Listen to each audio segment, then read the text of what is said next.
Wow. Thank you, ladies, so much. That was amazing. I'm like, whoo! I was trying to catch my breath back there. That's when the social distancing really comes in handy because I need my space for those moments, really, I had to, instead of like doing my usual side to side, I had to go front to back with my worship today. Wow. I have missed you all. I've missed you. If you're new to the well, you don't know, but I love, this is my favorite times of the year is when we get together. And I don't know about y'all, but man, my soul needs some good gathering with women. Oh, how about y'all? Yeah? No? Am I alone? Okay, thank you. Thank you, my friend. Me and that one person, we love gathering. We will gather later, just you and me. It will be delightful. That was incredible. And I'm so excited to be here with you all. And I feel really bad for giving you all giveaways and not giving anyone online a giveaway. So here's what I'm gonna do. If you're watching online, then I want you to tell me the furthest place away that you are. Like, shout out where you're from. Whoever is the furthest away will get you a Starbucks gift card, okay? So, Courtney, I'm talking to you online. You can handle that. Anyways, it is so good to be here. Oh, I have waited for this. My team and I, we talked about, at the beginning of the year, we talked about what it was that we wanted to do this year in our events. And we always try to think about just what we want to talk about and the purpose of our events. We want to be really intentional with your time. And so one thing that I have always wanted to talk about, and in the technically 5 years of us gathering together, but 6 years to those of us who have just been planning it, we have never talked about this topic, this particular passage of scripture that I'm getting ready to share with you all. And I'm shocked, given the name of our ministry, The Well. So I just want to go through with y'all just for a few minutes. It's just something that I wanted to share from my heart to your alls. And so we are going to be talking about the woman at the well. So if you want to go ahead, if you've got your Bibles, awesome, you can turn to John 4. If you don't, cool, no big deal. I don't have mine either, but I'm going to be reading the screen and you can read there with me. So we're going to pick it up in John 4, and I'm just going to jump right in. So it says, when Jesus learned that the Pharisees had heard that Jesus was making and baptizing more disciples than John, and I love that they put in although Jesus himself did not baptize, but only his disciples, just a nice tidbit, I guess. He left Judea and departed again for Galilee, and he had to pass through Samaria. So he came to a town of Samaria called Sychar, near the field that Jacob had given to his son Joseph. Jacob's well was there. So Jesus, wearied as he was, because yes, he was 100% God and 100% man, and he too got tired. It always encourages me. Wearied from his journey, was sitting beside the well, and it was about the 6th hour. So about noon is what they say typically. And first, I just want to stop there for a minute, and because I know sometimes if you've grown up in church, maybe you haven't, but if you've grown up in church, you've probably heard about this woman many, many times. And we all know the little tidbits. I'm going to share those tidbits anyways, because I think it's nice to know. And as Paul said, repetition. I'm going to keep saying the same old thing over to you over and over again, because repetition is so important. We can never get enough of hearing about this woman. And so just look at it and listen to it with some fresh eyes and fresh perspective tonight. But this part here, if you don't know much about it, just really quick, the Jewish people and the Samaritans were not friends. They were very much so divided. There's a lot of racism during that time, and they did not like each other. The Jewish people, technically, they really saw the Samaritans as like half-breeds, because Samaritans were Jewish people who were in this particular area around Mount Gerizim, and they intermarried with Gentiles. So the Jewish people kind of looked down on them as not being, fully Jew. And not only that, but they also had a very big divide in their theological debate of where to worship. The Jews thought that it was Temple Mount in Jerusalem, and the Samaritans thought it was at Mount Gerizim. And so they had a very big divide just in place of worship alone and theologically. And then they also really looked down on Samaritans as being these half-breeds, as they called them. So anytime a Jewish person was traveling from Judea to Galilee in this area, they never went through Samaria. It was the shorter route, but they never went through there. They wouldn't even step on the land. They didn't even want to go to Samaria. So they would always go a roundabout way when they were traveling. So that's why this is so important that John puts it in here, that Jesus had to go to Samaria, because it wasn't about geography. It was about somebody that he had in mind that he wanted to meet. And that's really, really important for us to keep in mind. But the next verse says, a woman of Samaria came to draw water. And I want to stop right here too, because this is not the typical time of day that a Samaritan woman would have come to draw water from the well. Noon, I've been to Israel, y'all. It is hot, okay? It's very hot there. In case you didn't know, it's like a desert land. The Hebrew people got lost in the desert for a while, and those poor souls, because it is so hot. So this is a very hot time of day. Typically, the women would go in the morning, in the cool of the morning, to the well to draw water. And so obviously, right away, we know this woman, something's going on. Because the Jewish culture, they love community. Community is a huge part of life. It's like, we love our community and we love gathering together, but it's like times 10 for the Jewish people. Community is everything. And so the fact that she's out here by herself in the heat of the day is a really big deal. It kind of tells us that, her and her community are at odds. So, Samaritans were already an outcast of the Jewish people. This woman was an outcast of the Samaritans. So she was an outcast of an outcast. It's just the worst of the worst. But one thing that I want to shed light on is that Jesus was there first. He was there waiting for her. And so I just want us to remember that as we're trucking along. But he said, "Give me a drink," Jesus said to her. For his disciples had gone away into the city to buy food, because it took all of them, I guess, to go, I don't know, to the grocery store.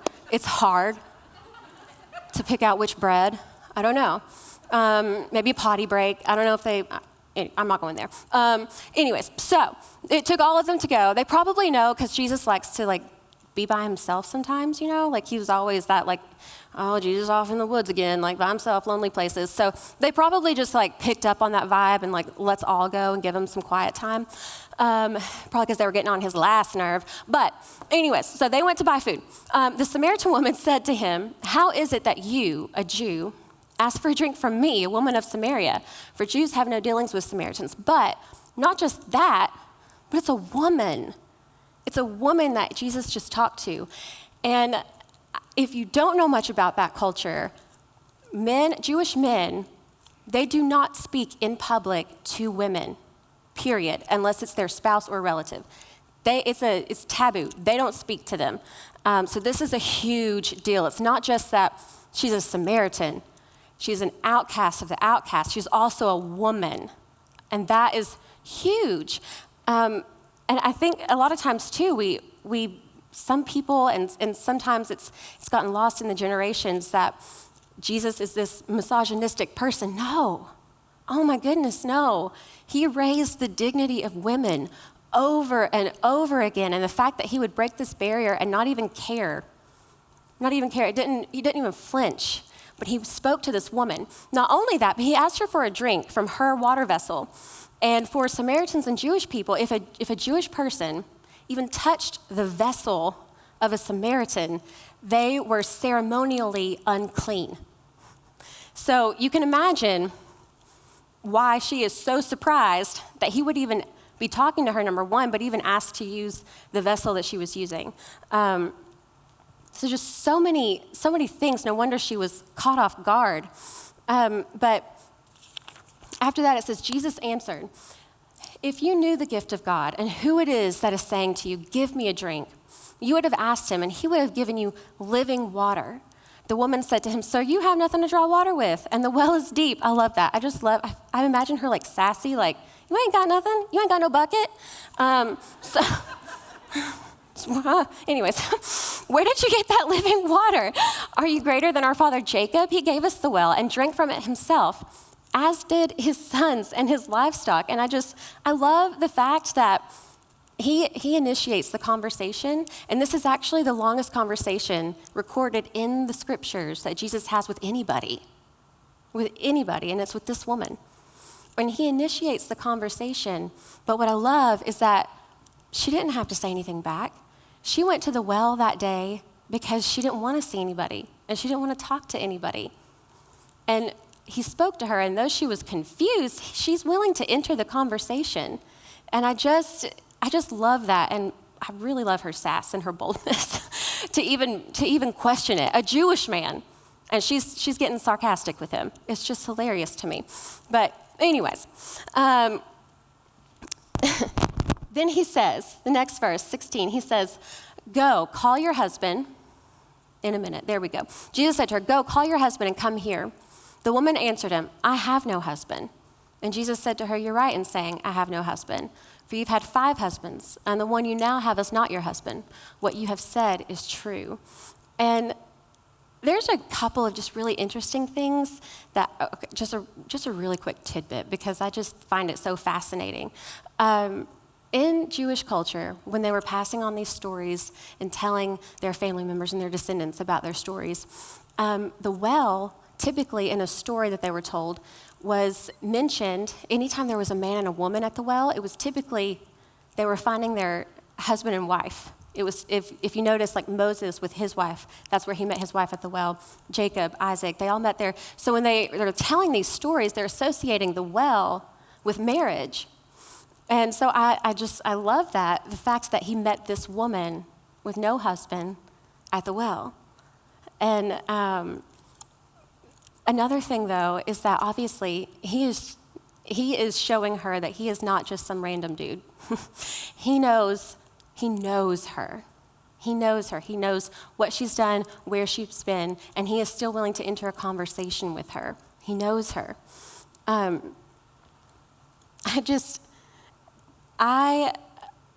One thing that we want to talk about really quick, too, is that her 5 husbands that she had before, we don't really know. We don't know much about those situations. We don't know, those guys could have died. They could have divorced her. She may have left them. We don't know. What we do know, though, is that she was currently with a man who was not her husband. So homeboy couldn't commit. And commitment issues, or maybe she didn't want to. 5 husbands, I've had enough. Let's just, So what we know is that we don't know about the first 5, but we do know about this one. And so he was shedding light to this sin in her life. And that was like the worst part of her life. And he shed light on the darkest part of her life, but you're going to see he didn't shed light on the darkest part of her life to ridicule her. He did it to redeem her. And what I love is that when you read this, you can read it with any tone that's in your head, but obviously it was not with a judgmental or criticizing tone, or she would have left the conversation, and she didn't.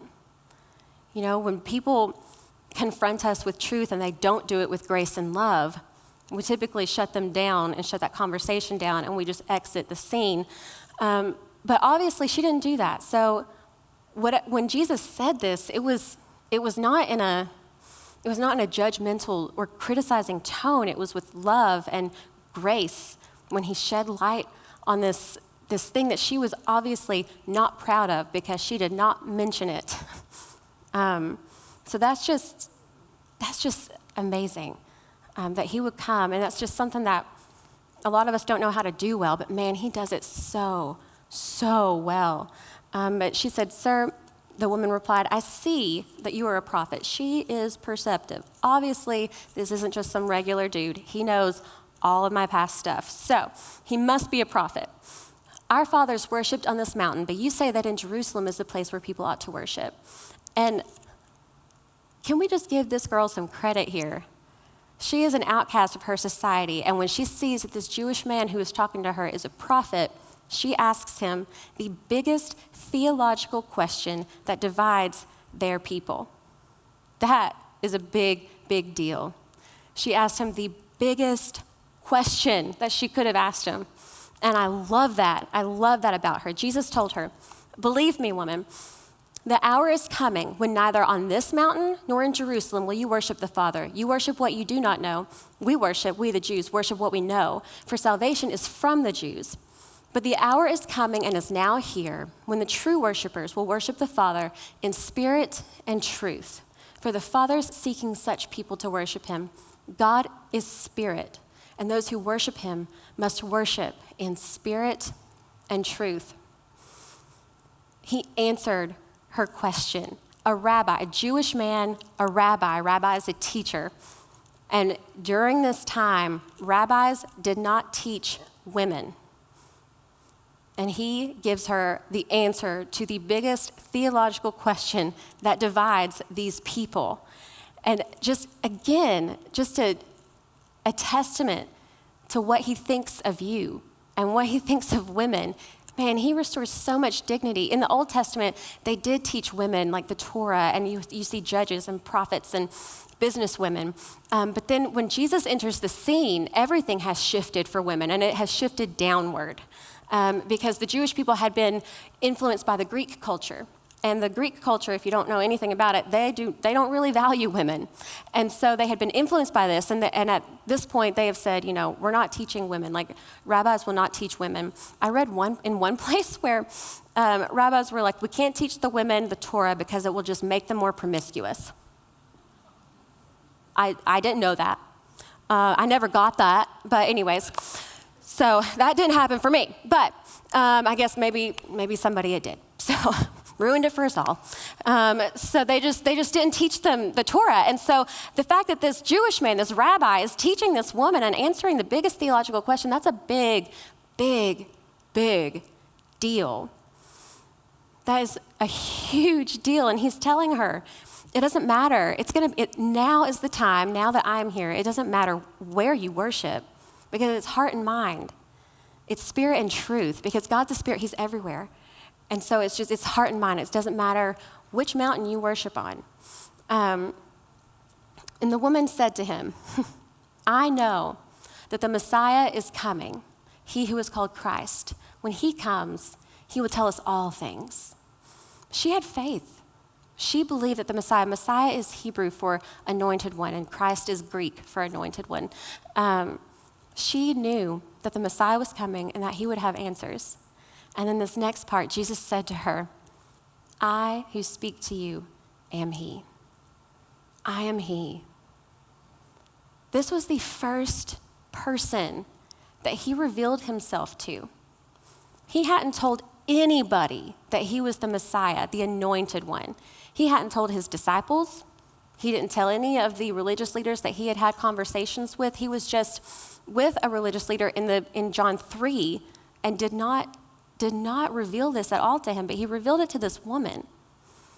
He revealed it to this person. He said, I have to go to Samaria. There's a woman that's going to be walking down the road. She's going to be walking to the well in the heat of the day, in her shame and in her hurt and in her jadedness.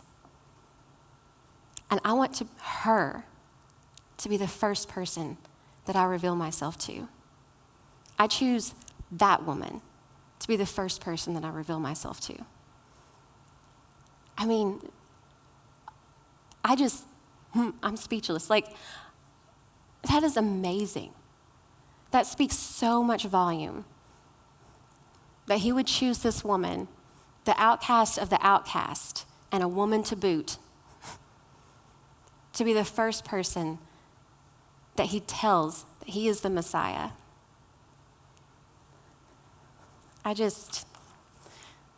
I never can get over that.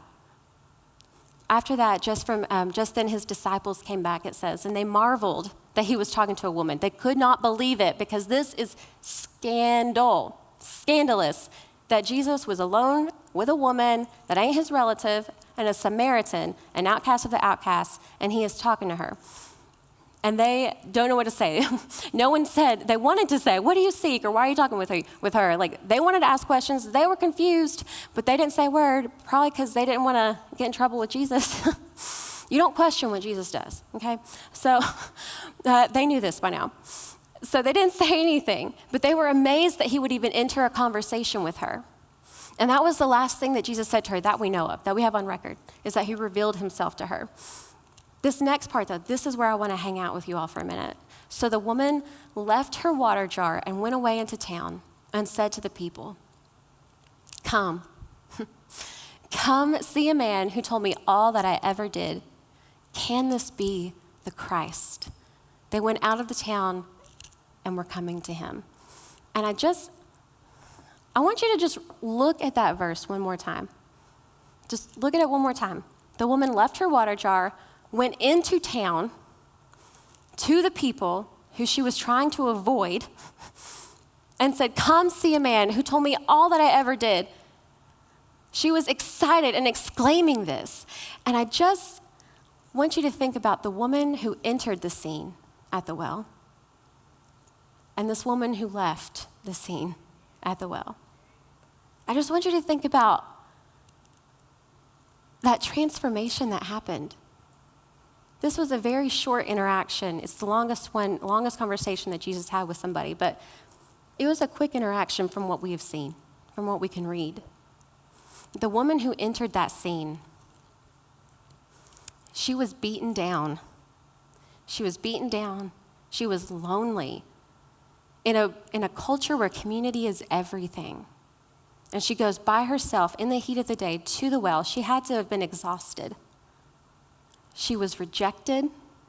She was dejected, probably humiliated, because the people in her own town, they knew everything she had ever done, and they used it as a reason to push her out. Jesus told her everything she had done and invited her in.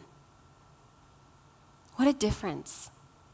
What a difference that makes, that she would come onto the scene and she would be broken, completely broken and shattered, head down probably. She didn't want to make eye contact with anybody. If you make eye contact, you got to say something, right? Don't we, in the grocery store, we're always like, oh, like, they didn't see me. I don't have to say anything. I didn't make eye contact. They didn't see me. I'll just pretend like, didn't see them. That's probably what she had been doing. She didn't want to talk to anybody. And guess what? They didn't want to talk to her. They knew her business. She probably felt too seen for all of her mistakes. Seen but not known. They knew everything she had ever done, and they used it as a reason to push her out. Jesus told her everything she had ever done and used it as a reason to invite her in. He invited her in. No circumstance had changed. No circumstance while she was at the well that day, when she was talking to Jesus, no circumstance had even changed in her life when she left the well. Everything was still the same. She was still shacking up with a guy who could not commit, was not her husband. She still had all these past failures and things, past mistakes, that whether things that she had done or had been done to her. She was walking around, people still knew all of her business. No circumstance changed. Yet everything changed because of one encounter with Jesus. And that's incredible to me. No circumstance changed in her life. Everything was the same, but she wasn't. Because one encounter with Jesus can change everything. One encounter can change everything. And it may not be your circumstances, it may just be your perspective of them. The most important thing is that he changes you. He doesn't have to change the things around you. He wants you. One encounter with Jesus changed everything for this woman. And it can do that for you too. When I was preparing for this a few weeks ago, I had a completely different message in mind. Something very different, as different as can be when you're using the same passage. But what fires me up all the time is seeing women running their race and pursuing the purpose that God has for them. That's what really gets me going. And that's really what I wanted to talk to you all about, because can you imagine this woman?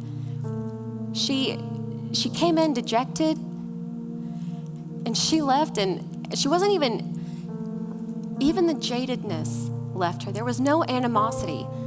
She went to the village people who had destroyed her reputation, basically, had talked so much gossip about her. They had humiliated her. They rejected her. They pushed her out of their community. And she still went to them, and she still said, come and see this man who told me everything I ever did. And later on, you'll see that her town, there was a revival. She was the first evangelist. Her whole town came to Jesus because of the woman's testimony. And that was what I wanted to talk about, because I'm so fired up about people, women in particular, running their race and pursuing the purpose and the calling that God has for them. And then a little over a week ago, as I was preparing, I was praying, and I was praying for you all, and God just completely shifted what He wanted me to say to you. Because I wanted to focus on the other part. I wanted to focus on you running your race and going in and telling people about Jesus and pursuing the calling that He has given you. And then He said to me, they don't even feel worthy of their calling.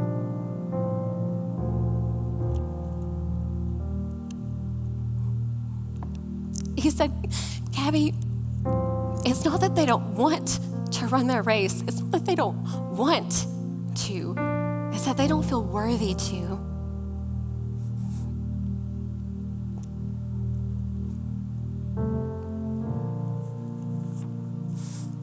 So, I don't know what you came in here with. I don't know what your few hours have been like, the past few weeks, months, maybe even the past few years.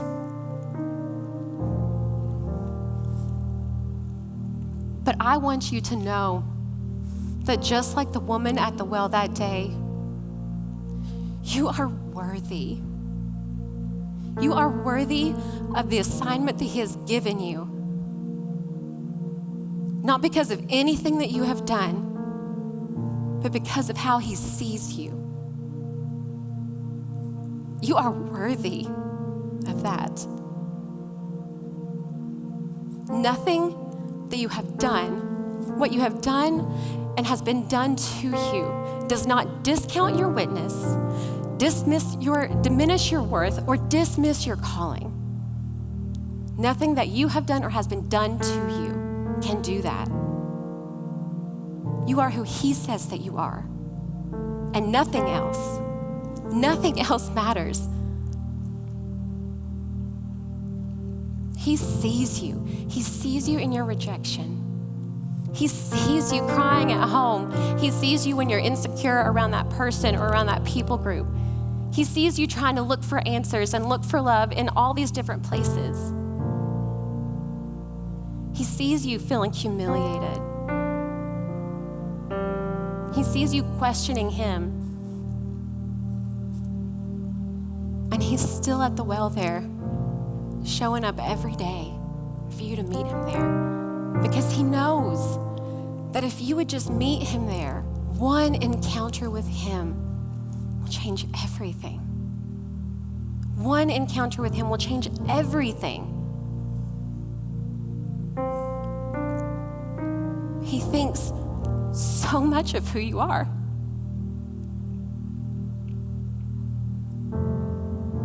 He wants to meet you there. He wants to change those thoughts that you have about yourself.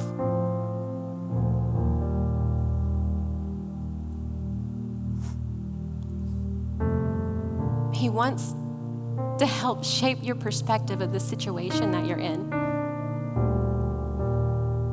He wants you to know that you are worthy of the calling that He has given you. He wants you to know that he loves you. He loves you. So much so that he would give his life for you. He created you.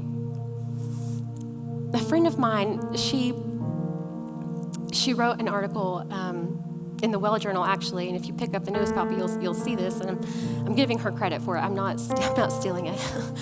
But she was talking about art and how she's an artist, and sometimes she'll put her stuff up at shows or sell her things, and she writes that when you are the creator of it, when you're the artist of that painting, she said, it's so funny to me how everybody else sees it differently than I do.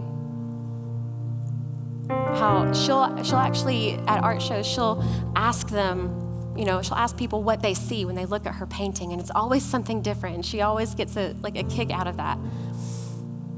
And isn't that how it is with us, with God? He created you. And so often we get people's opinions or our own opinion in our head, and we let that define us. We let that diminish us, and we let that discount our witness and what we have and our worth. But that's not who he sees. He created you. He knows how many hairs are on your head. He knows if you like coffee or tea. He knows how you like your coffee or tea. He knows what makes you laugh, what makes you giggle. He loves the sound of your voice. He knows the mistakes that you have made and will make in the future. He knows what people say about you. He knows how rejected you feel. He knows how discouraged you are. He knows every single thing about you. And he came for you. It's not just that woman. It's not just that woman. He is there waiting. He is there waiting for you. For you. He looked out and he saw you. He saw you running from work to the next place, to the next place, to the next place, trying to crazily get all your to-dos checked off the box. He saw you and he said, I want to meet her. I want to reveal myself to her. He saw you frantically doing your schoolwork, trying to get it in at the last minute. He saw you as you are feeling like you're failing everything at life. He sees that. He sees you running in your scrubs and your shoes, trying to get from one room to the next, trying to see all the patients, trying to see all the kids in the classroom. He sees you and he says, I want to reveal myself to her. I want to have a conversation with her. I want her to encounter me because he loves you. He chases after you. Just like he did that woman at the well that day. He chases after you. He chases after you and he is waiting on you. He's waiting on you to even notice. He's waiting for you to stop running around like crazy and enter a conversation with him. One encounter with Jesus can change everything. It can change your eternal life, but it can change your daily life. I have a friend, if y'all have ever been to the well or seen anything that I post, I talk about her a lot. My best friend who passed away.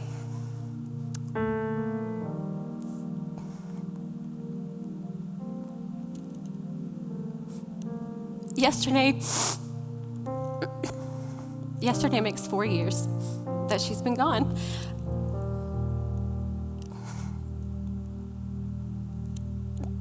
And if y'all have ever had a friend like that, man, she was somebody that you wanted in your corner. She would fight for you. She was fiercely loyal. She was like my biggest supporter and cheerleader. And when I would question my calling or when I would question something, she was always there pushing me on. When I felt unworthy, she spoke life into me. She saw things in me that I never saw. And every now and then, when I'm going through something, in the last 4 years and last year, this is when this happened, when I'm going through something, when I'm feeling like that woman at the well, when I'm feeling discouraged and I'm feeling lonely and I'm feeling rejected and I'm questioning things, when I no longer feel worthy for something. It's silly, I know, but she was tangible. And so sometimes I'll pray and I'm like, God, I know that Erica's with you. So if you can just ask her what she would tell me to do, can you just tell her to, I just need to know what she would have me do. What would she advise me to do in this moment? And I was asking that of him one day last year. I said, God, please, I just need to hear from her. Can you just tell me what she says? And he said, Gabbi, why don't you ask me? Why don't you ask me?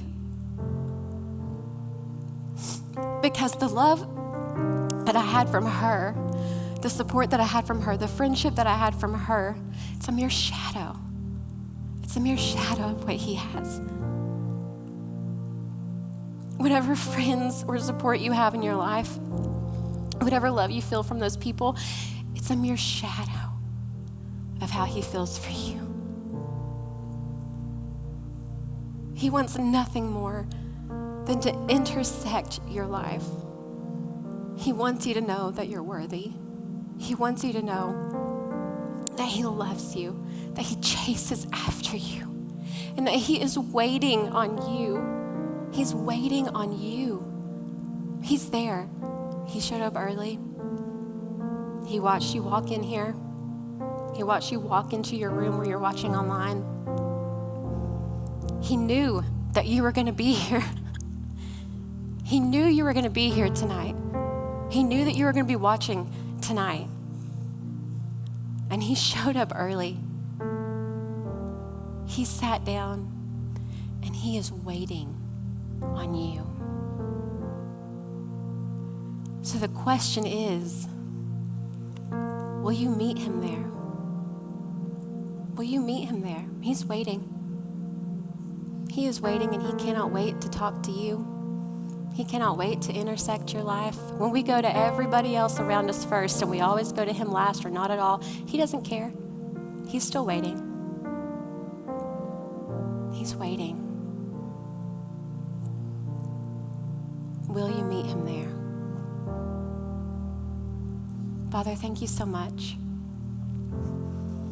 Thank you so much for the fact that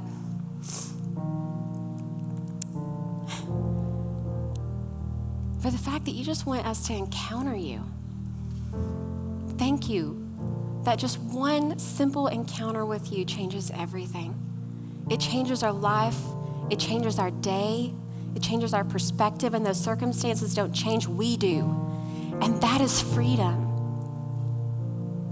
Thank you for seeing us as worthy. Thank you for seeing us as called. Thank you for choosing us, for seeing us, and for waiting on us for however long we take. You don't mind. You'll be there when we're ready. You're just waiting.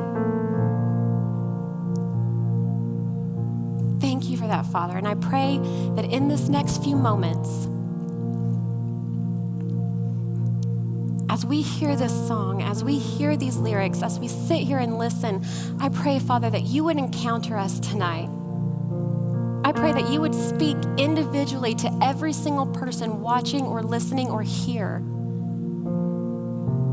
That we would take a few minutes out of our day, and through the crazy, we probably came in here running on fumes and two wheels and starving probably. They're probably growling stomachs and there's distractions. But God, I just thank you that we'll just take these few minutes and we'll be here.